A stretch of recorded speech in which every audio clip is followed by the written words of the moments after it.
42 গ্রাম সিগারেটের বাট, 270 গ্রাম বার্নেবল, 270 গ্রাম। এটা কি সিগারেটের বাট, সিগারেটের প্যাকেট।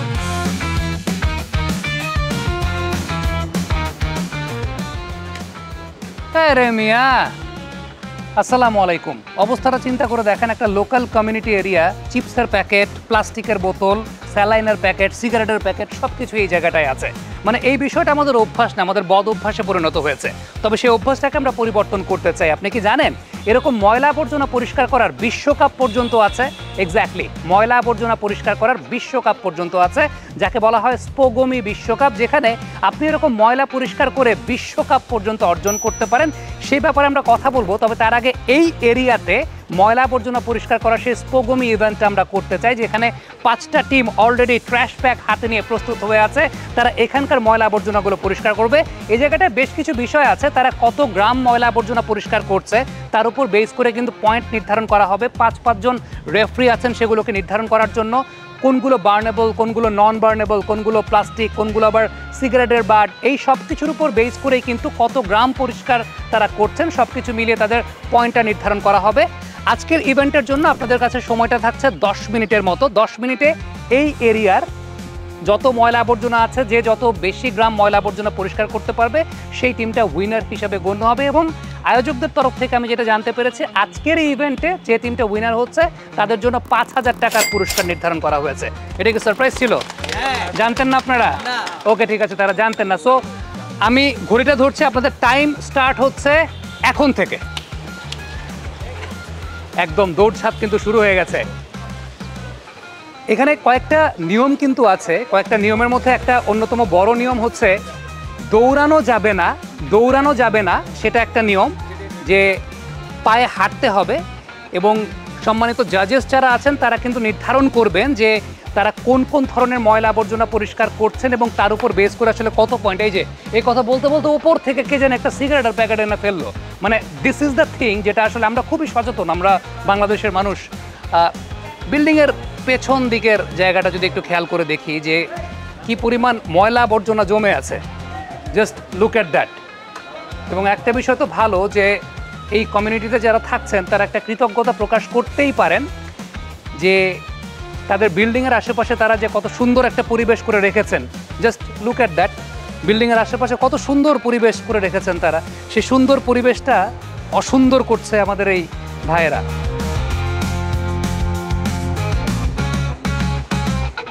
সো এই পাশে কিন্তু কম্পিটিশন চলছে, ট্র্যাশ ব্যাগের মধ্যে ময়লা আবর্জনাগুলো পিক করা হচ্ছে।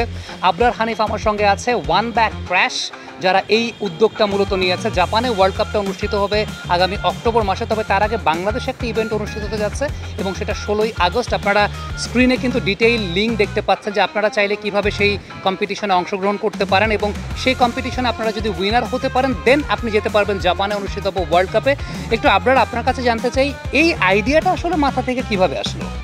এইটা আসলে 2023 সালে যখন জাপানে স্পোগমি ওয়ার্ল্ড কাপের শুরুটা হয়েছিল, তখন আমি এটা একটা পত্রিকায় দেখেছিলাম যে ময়লা করিয়ে বিশ্বকাপ জিতল ব্রিটেন। তখন আমার মনে একটা কৌতূহল জাগে যে আমরা তো ভলেন্টিয়ার কাজটা করি, পরিবেশের জন্য কাজটা করতেছি, পরিবেশ দেশটাকে সুন্দর করার চেষ্টা করতেছি।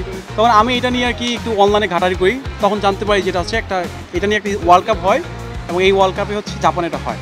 আমরা গত বছর অক্টোবরের দিকে আমরা ওদের সাথে যোগাযোগ করি এবং প্রায় 4-5টার মতো ইন্টারভিউ দিই।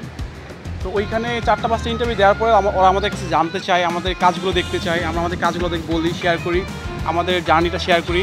দেন তারা আমরা এখানে প্রায় 8টা টিমের সাথে কম্পিট করে 8টা টিমকে চেঞ্জ করে বাংলাদেশ হচ্ছে মূল বিশ্বকাপে জায়গা করে নিই। এখন সামনে আগামী 16ই আগস্ট যে ইভেন্টটা হচ্ছে সেটার প্রিপারেশনটা কেমন, কারা কারা সঙ্গে আছে? এইটাতে আছে আমরা রেজিস্ট্রেশনটা পুরো বাংলাদেশে উন্মুক্ত রাখছি।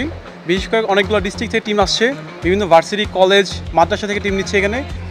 আমাদের এই খেলাটা বাংলাদেশে নিয়ে আসা একটা অন্যতম লক্ষ্য হচ্ছে আমরা এই খেলার মাধ্যমে পুরো বাংলাদেশের মানুষকে একটা মেসেজ দিতে চাই, আপনার পরিবেশটা নিয়ে ভাবুন, পরিবেশটাকে ভালোবাসুন, পরিবেশের যত্ন নিন।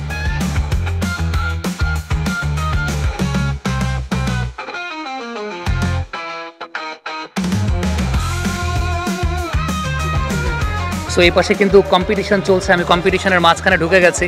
ওই পাশে চিপসের প্যাকেট থেকে শুরু করে অনেক কিছু, অনেক রুলস এবং রেগুলেশনসের জায়গা আছে, যে যেগুলো পোড়ানো যায় সেগুলোর জন্য এক ধরনের পয়েন্ট, যেগুলো পোড়ানো যায় না, আবার সিগারেট, প্লাস্টিকের বোতল সব কিছু মিলিয়ে কিন্তু পয়েন্ট ডিভাইড করা আছে। সম্মানিত রেফারি তিনিও কিন্তু দেখছেন যে আলটিমেটলি ঠিকঠাক মতো সব কিছু হচ্ছে কিনা।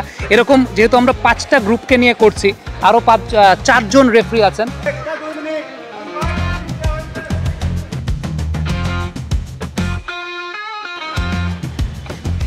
এই 5টাতে ওরা দুজন কিন্তু কনফিউজড, কারণ অবস্থাটা চিন্তা করে দেখেন যে একটা বিল্ডিংয়ের নিচে মানে কত বিচ্ছিরি একটা পরিবেশ, কিন্তু ওরা কনফিউজ যে কোনটা ছেড়ে আসলে কোনটা উঠাবে। তার মানে চিন্তা করে দেখেন যে এই টাইপের ইভেন্ট, এরকম একটা কম্পিটিশন করার সময় ওরাই কনফিউজ হয়ে যাচ্ছে যে কোনটা ছেড়ে কোনটা উঠাবে।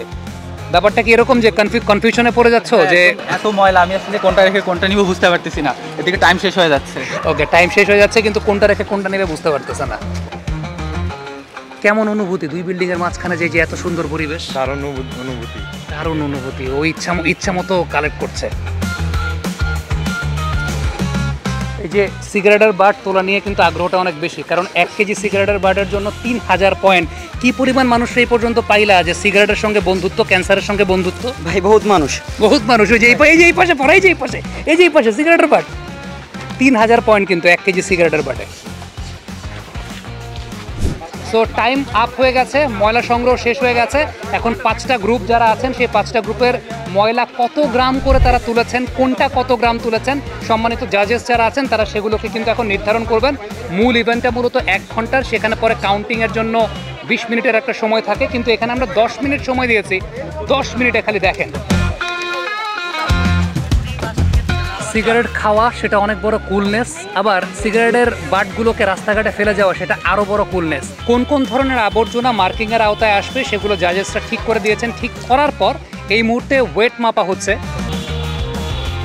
এটা কতটুকু হলো? 1 কেজি 330 গ্রাম।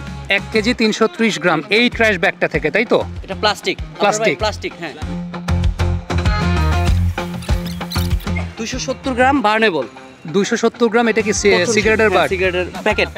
সিগারেটের প্যাকেট বার্নেবল 270 গ্রাম। কাগজ। 42 গ্রাম সিগারেটের বাট।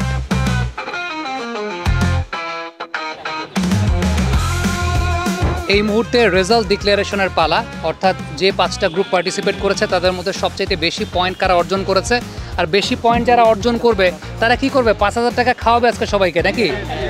খাওয়াবে? ওই যে খাওয়াবে, ওই পাশ থেকে বলছে খাওয়াবে। সো আমরা এখন রেজাল্ট ডিক্লারেশনের অপেক্ষায়। ওকে, সো আমাদের যে 5টা গ্রুপ পার্টিসিপেট করেছে, আমি নাম্বারগুলোতে যাচ্ছি। টিম স্টর্ম তারা পেয়েছে 106.1। দেন টিম ইগল তারা পেয়েছে 113.23। যদি পয়েন্টের দিক থেকে একটু পেছানো, কিন্তু একটা নোবেল কাজ তারা প্রত্যেকেই করেছে, কারণ এই পার্টিকুলার কমিউনিটির যে ময়লা আবর্জনাগুলো ছিল সেই ট্র্যাশগুলোকে তারা পরিষ্কার করেছে। আর একটা তালি সবার জন্য। এবার আজকের এই কম্পিটিশনের 3rd প্রাইজ উইনার OBD 137.73। এবার আজকের এই কম্পিটিশনের 2nd অর্থাৎ রানার আপ ট্র্যাশ আপ 145.5 এবং চ্যাম্পিয়ন তাহলে কর্ণফুলি 181.72। তার মানে তারা কি পরিমাণ হিউজ পরিমাণ ট্র্যাশ তারা সেই জায়গা থেকে উদ্ধার করেছে। আপনারা কি এখন এই 5000 টাকা আমাদের সবাইকে খাওয়াবেন? এক্ষুনি খাওয়াবে। সকালে কেউ নাস্তা করে আসে নাই, সো এক্ষুনি সবাইকে খাওয়াবে। এই যে বাচ্চারা যে তাদের নিজেদের মতো করে এরকম একটা উদ্যোগ নিয়েছে, অভিভাবক হিসাবে আপনার কাছে এটা কেমন লাগছে? আমি বাচ্চাদের সামনে দাঁড়ালে আমার মনে হয়েছে আমি যদি আজ আগাই, আরেকজনের গার্জেনও আসবে, এভাবেই তো আগাবো। এই জন্য আমি সব সময় ওদের সাথে আসি, যাতে আমাকে দেখে আরও গার্জেন আসুক এবং ঘর থেকে শুরু হোক পরিষ্কার হওয়া।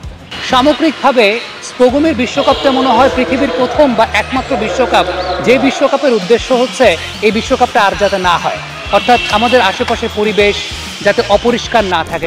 সবচেয়ে উল্লেখযোগ্য ব্যাপার, আমাদের বাংলাদেশের মতো দেশে এই ধরনের বিশ্বকাপ, এই ধরনের ইভেন্ট, এই ধরনের উদ্যোগ সবচেয়ে বেশি গুরুত্বপূর্ণ। আমরা জানি যে ঢাকা শহরটা পৃথিবীর অন্যতম দূষিত শহরে রূপান্তরিত হয়েছে। এটার যেমন প্রাকৃতিক কারণ আছে, ঠিক তেমনিভাবে মানবসৃষ্ট কারণগুলোও কিন্তু আছে। স্পোগমের বিশ্বকাপ সমৃদ্ধ হোক, বাংলাদেশের টিমটা যারা পার্টিসিপেট করবে তাদের সর্বাঙ্গীনভাবে সফলতা কামনা করছি। তবে তার আগে আবারও বলতে চাই, আগামী 16 তারিখ অর্থাৎ 16ই আগস্ট বাংলাদেশের ইভেন্টটা কিন্তু অনুষ্ঠিত হতে যাচ্ছে এবং ওয়ান ব্যাক ট্র্যাশ তারা এই আয়োজনটা সম্পন্ন করছে। রেজিস্ট্রেশন লিঙ্ক দেওয়া আছে। যারা পার্টিসিপেট করতে চান, যারা চিন্তা করতে চান যে হ্যাঁ আপনারাও বিশ্বকাপে অংশগ্রহণ করতে চান, দেশের জন্য কাজ করতে চান, তারা কিন্তু অংশগ্রহণ করতে পারেন। অসংখ্য ধন্যবাদ এতক্ষণ আমাদের সঙ্গে থাকার জন্য।